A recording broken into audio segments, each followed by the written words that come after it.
Alo le soifomaua ma le langi mama, le lava ua moli mai e le atua loutou soifua, ma o lea ua tatou taunuu mai nai toe aso, o le tatou whainga malanga i le nei tausaga.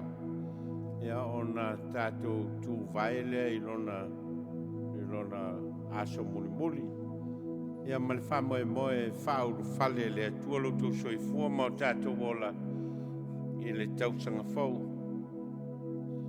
Ia o tatou iai foi se vai tau e Manatu ina e le lololangi kerisiano e so se vaenga. O le aso e tō Manatu ai le tangata soifua i le lofa maleanga le lei o le atua. Ma o leo te whatalo whatua i le tatou o lotu ma le kalesia whatalo whatua le paia ma le mamalu o a inga asia si mai ma o a whea le tatou whainga tapo inga le nei tae au.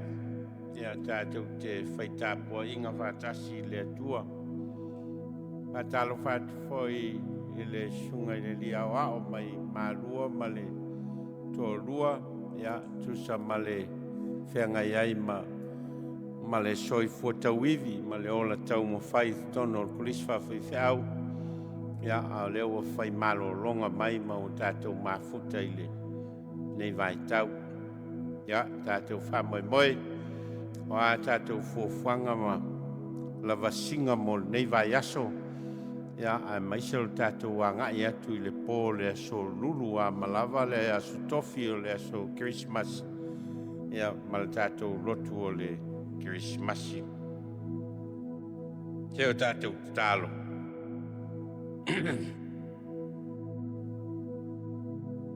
Ia malia o polo ngutu ma mawhauwhaunga o mātou loto i lau whawhonga lo mātou atua o lo mātou papa ma lena te tongi ola ina i mātou. Ameni.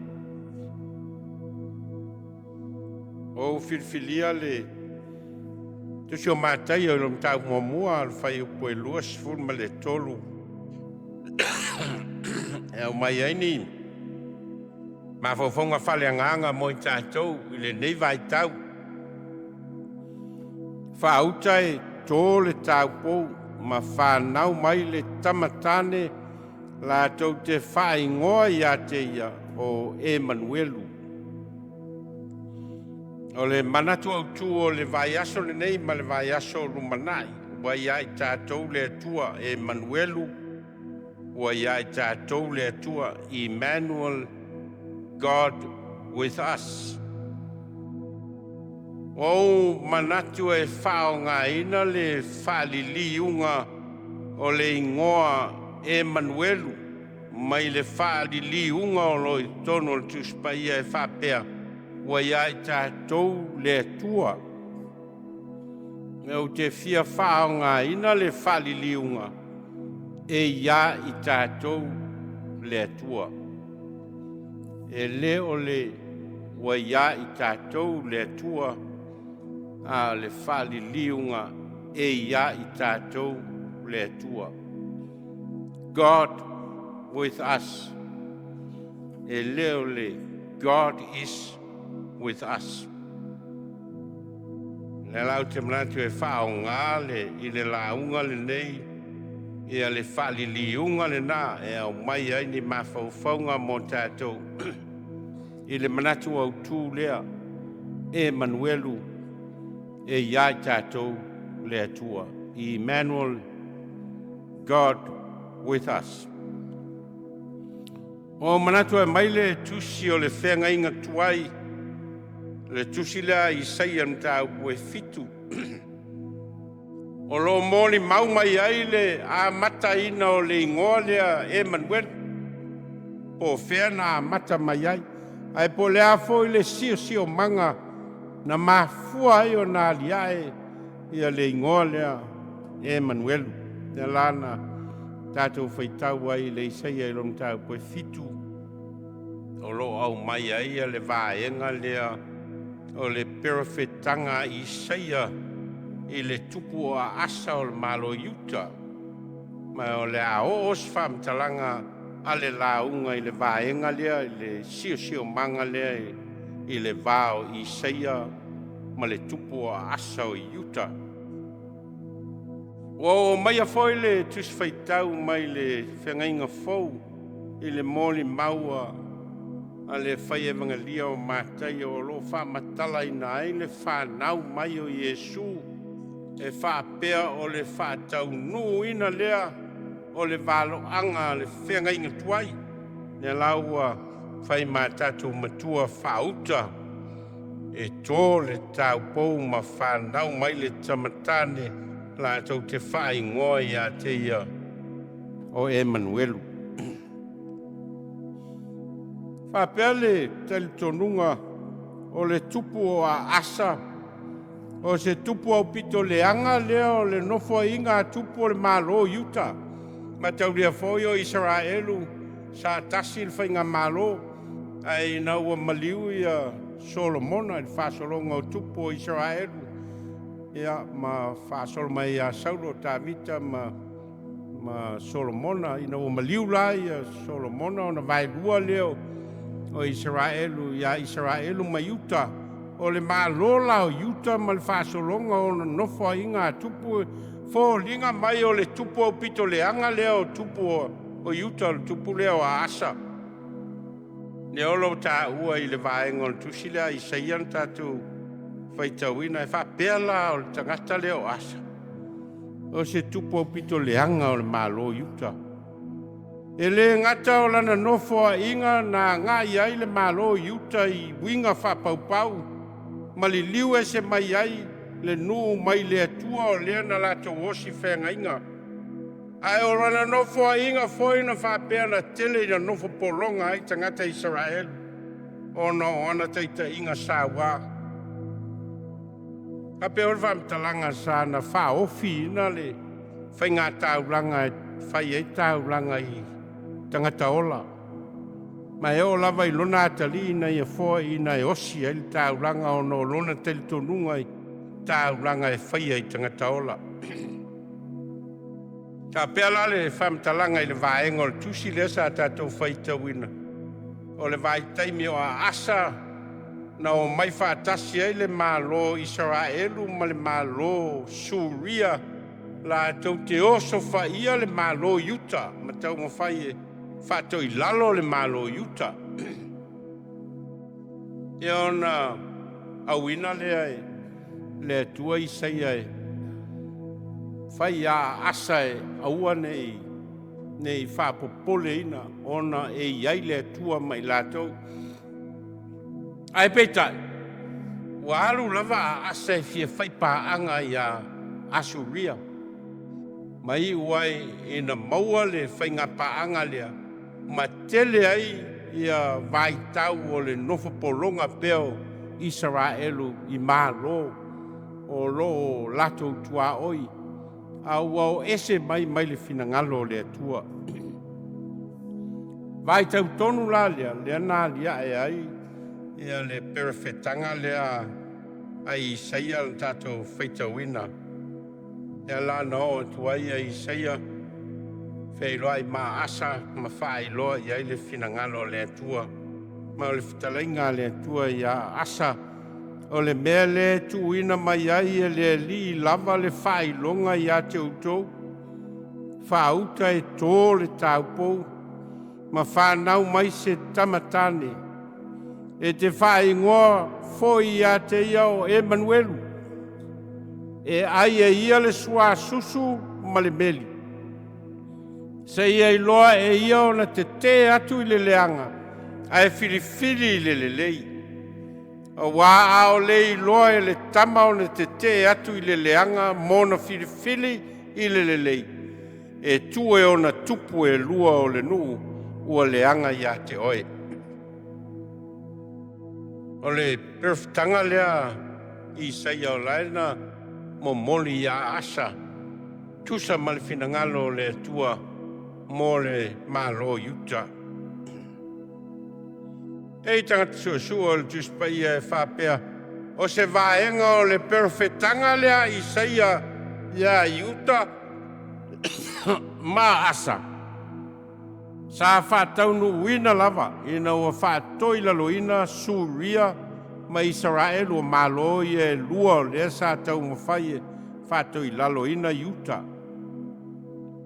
E voi tanga so e sue manatu o le whātaunu ina o le perfetanga lea a Isaia ia asa o le whamoe moe ina ia li liu ese Israelu mai le leanga ai filifili le lei.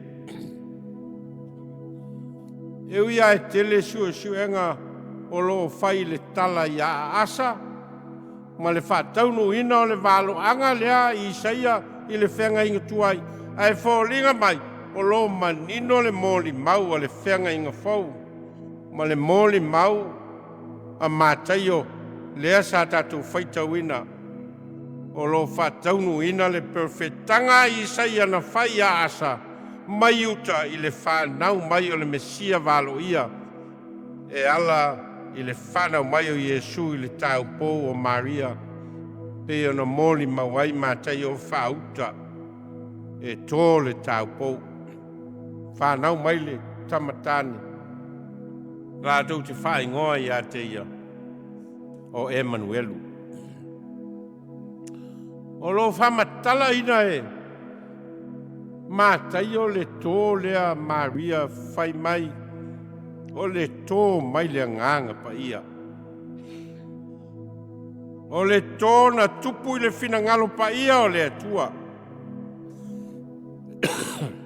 E leo se tō na fua mai langona ma mana onga o le tangata soifua.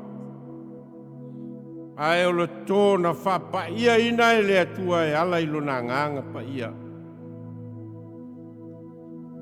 O le ingoa Emanuelu, o le ingoa e whau mai upo e peru e lua, a wha sa moa ina o na faamatalaina lea whai mai e ia i tātou le atua. God with us. O le fesili o ani moli mau tutu o le tuspa ia. E faamatalaina ai le moni o le ingoa lea, manona winga lea, e ia i tātou le atua. Tolu ni mawhauwhaunga e fia whaasoa mo tātou e au mai aia ni awa onga mua. E iai le whaia wheso tai i le vao le atua ma le tangata. E iai le whaia wheso tai i le vao le atua ma le tangata. A tala le ngafa o le tangata ola e tau lona tupuanga i le atua. Mo ni maulea le tusi o kenese ma le fōfō ina i le atua o le lerolangi ma le tangata ola. O le tangata ola. O le tangata na fōfō i le atua i lona lava whātusa. O le whaia lea i le vāo le atua ma le tangata ola. Mai le mōni mau al tusi o kenese o na whetalai ane lea o le atua i nā tātou whaia ia o le tangata i lo tātou whātusa i a fōlinga i ai tātou. O na whaia lea le atua o le tangata i lona whātusa o le whātusa o le atua na i a whaia ai o ia. O le amatanga lea o le iai o le atua i le tangata. Ina ua fina ngalo alofa le atua i a whau le tangata i lona whātusa. E rei fina ngalo le atua e wha ese pe mo motu ese le tangata mai le atua a wā o le whātusa o le atua wana whaia i le tangata. O le iai o le atua i le tangata. E le wheto a tupu i le vaitau a asa ma Isaia. E le ai. Nga tupu lava i le fōfō ina e le atua o le tangata ola. I lona whātusa pa ia. Lo whaamatala e tā vita i le whesota inga ma le whaiale le vāo le atua ma le tangata i lana salamo foi lea lau loa salamo e luasu ma le tolu i ovalo leo ma moe o ia. Lo iei la whaupunga o le salamo lea e whapea E ui lava ina o savali le vanu o le ata o le oti o te le fefe lava I se mea e tasi. A wā o oe tā te whātasi māu. E moni e muni e mai a tau leanga le lei ma le alofa I aso uma o lo wola o te no fofoi le fale o le li I aso e tele lava. O le faamatalaina le tā vita o le atua awa I mai. Na te leo ina ma faamamalu o na ao I lunga o le tangata I lona alofa ma lona anga le lei e tausi ma malu pui ai le soi fua ma le ola o le tangata. E hoi salamoa tā vita whai mai. O oe lava wa e si la fia lo nofo I lalo ma lo tu I lunga. Wa e si la fia ma mau mai o Manatu natu. Wa e sua e lo savali ma lo taoto. Wa e masani lava ma o wala uma. A whai o te alua I le langi Faauta o iai lava oe. A whai o te fofola so moenga I se oli Faauta o iai lava oe. A whai fo I e whaia mo au apa au o le tae au. Ma o nofo I tulu inga o le sami. E tai mai I a tau I le lava mea e loa au. Tā ofi mai fo I a tau loa au taumatau. O le faamatalaina lea e tā vita. O le sila fia lo loto e le atua o le tangata ola. E le tau mamao mai le atua mai tātou. E mili tino mai o ia ma le tangata na ia whaia I lona whātusa. Ina oto e tu Iesu ma wina atu e Iesu o na soi. E o atu e whainu ma lava ma so ma papatiso atu I ai latou di suafo le tama ma le alo. Ma le nganga pa ia ma o atu e awa o atu I tangata. Mea na ia feta lai atu ai. Ona whapea leo le fitarenga I su Faauta. O te iate o tō I aso umalava. E o lava I le ngata anga o le lalolangi. O le lotolotoi mai le nā o le atua. Ia I tātou I taimi uma o loutou soifua ma lo wola. Na te sila fia o tātou tangata lilo. Na te sila fia foi mea tātou te puapuanga ma mawhatia ai. E a ongalona lua. E a wai mai le atua e toi whale leia le tangata ua leanga. E a wai mai le atua e toi whale leia le tangata ua leanga. O le atua o lo iai tātou, o le atua le lei. O le atua na ia whaia le tangata soifua I lona Matua le lei. No mōni mau le tusi o kenese ina o uma ona whaia mea uma ona sila atu lea o le liutua ma ua whapeane ua Matua le lei. O le awai mai lao le atua I le tangata o le whamoe ina ia whaatuma wina le lei o le atua na ia whaia ai le tangata ola. O loa tatala e le tusi o salamo I le salamo whaamu ia ta vita e whaapea. Amu ia le tangata I le savali le filifilinga e a mioleanga. E le tū foi o ia I le ala o e sala. E le nofo foi no fo o e tau emu. Ai nau o ia le tūla fono e le li. E mawhau foi o ia I lana tūla fono I le ao a toa ma le pō. O le filifilinga le lei lea. Ua whatatia e le atua e awhi ai lana osi ngawhea ngainga ma le tangata ola. E na ua whetalai e sui a Israelu Ina ua sauni Israelu ulu fale te tonu o le nu fola ina. Ona fitalai leo le atua Israelu e. Whalongolongo mai ia, o le ali lo tau atua, o le ali e toa tasi lava ia. Ia e lo fatu le ali lo atua ma lo loto atoa, ma lo anganga atoa, ma lo malosi atoa. Ia e matau i le ali lo atua, ma ia e au auna ia te ia, o lona suafa foi, e te tautō iai. Aua tau te muli atu i e tua ese. Aua o le li le tua o ia te oe. O le tua fua ia. Nei tupu le toa sa o le li lo o tua ia te oe. Ona whao matia lea o oe ai le fongai le ele. O le whatatianga lea e lea tua o le wafea ngai ma le tangata ola. Ma le tua ngā whiriwhiringa e te tau ana whiriwhiri e tangata e ola ai i lona wafea ngai ma le atua o le whiriwhiri o le lelei.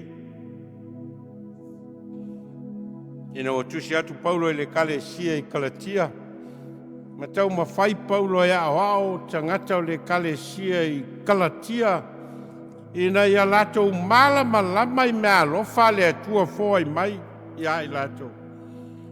Ona whapea leo le faamatalaina a Paulo a o fua o le anganga. O le alofa. O le oli, o le file mu, o le ona sai, o le mata alofa, o le anga le lei, o le whamaoni, o le anga malu, ma le amio mama, e le whātū la whono ina mea whapena. A oe o ia keriso o whasa tauro ina i la tau le tino maona manau, maona tuina nau. A whai o tatou wola i le anganga. Ia tatou sava vali foi i le anganga. O le itua inga le leilea. Ua mafua ai o na iai tatou le atua. E le mawhai o na iai tatou le atua. A tatou wola ma mio fati apolo. E le mawhai foi o na iai tatou le atua le lei. A tatou te sava vali pēi le leanga matuina nau o le tino nei. Mafuanga leo le Emanuelu mai o le atua iai tatou. A onga lona tolu. Ua whaia e le atua le whao le tanga mo le tangata e ala i lona soifua ofo ina mai. Ua whaia e le atua le whao le tanga mo le tangata e ala i lona soifua ofo ina mai. O le moli mau tutu le a le apostolo Ioane i le whao le tanga o Sauniga e le atua e wha lia ai lona awa i mai i le tangata wanga sala. E mai ane, a wawa wha pēr lava o nā lofa mai o le atua i le lorangi. O iau mai ai lona atali e tō tasi. E na ia le whano se tasi e whatu tua i a te ia. E ia maua ia le ola whawawau. Tato iai le vai tau o le tausanga e wha manatu mai ai pēr iai tātou. Le awai mai o le atua, ma liu tino tangata mai le atua, se i whaari mai le atua iai tātou. O ia fio mai o ia o le Emmanuel, o le atua e iai tātou. O liu tino mai le atua e ala i lona lava alo pele. E na ia whaia le whao le tanga mo i tātou uma taito tasi. Mai le mo le maua Paulo i le kalesia i Roma. O ia sena te whatea ese ina mai tātou i le alofa o Keriso. O le puapua ngā ea, po le atua tuvale, po le sawa, po le onge, po le lava lava, po le pangatia, po le peru. Aua tatou manu maloa ia I nei mea umalava. Ono o ia wa lofa mai ia I tatou. Wawa umauti noa e le mawhaia e leoti po le ola. Po mea atali, po le maualunga, po le loloto, po se tasi mea na whaia. E le mawhaia e ia mea. O na whaatea ese ina mai tātou I le alofa o le atua. O lo ia ke riso Iesu lo tātou ali. O le awai mai nā o le atua I le tangata. O le Emanuelu mai le nā o le atua mo I tātou. Ina iana whaia le whao le tanga mo le tangata na ia whaia I lona lava whaatusa. Te o tātou tālo. Mātou whalongolongo I lo whetalai mai. Mātou langona ina foi. Lo letu lafo ina o le tangata na e whaia I lo lava whātusa. Aua e saili mai, ma e whaali mai, ma e liu tino tangata mai. Se mili tino whātasi mai mātou o tangata ola. Ma e whaia le whao le tanga mo I mātou. Ia whalo loto ina pē I ai mātou lo mātou I loa. O e lava o le atua e te letu lafo ina I mātou. O lo lava suafa o mātou talo ai. Amen.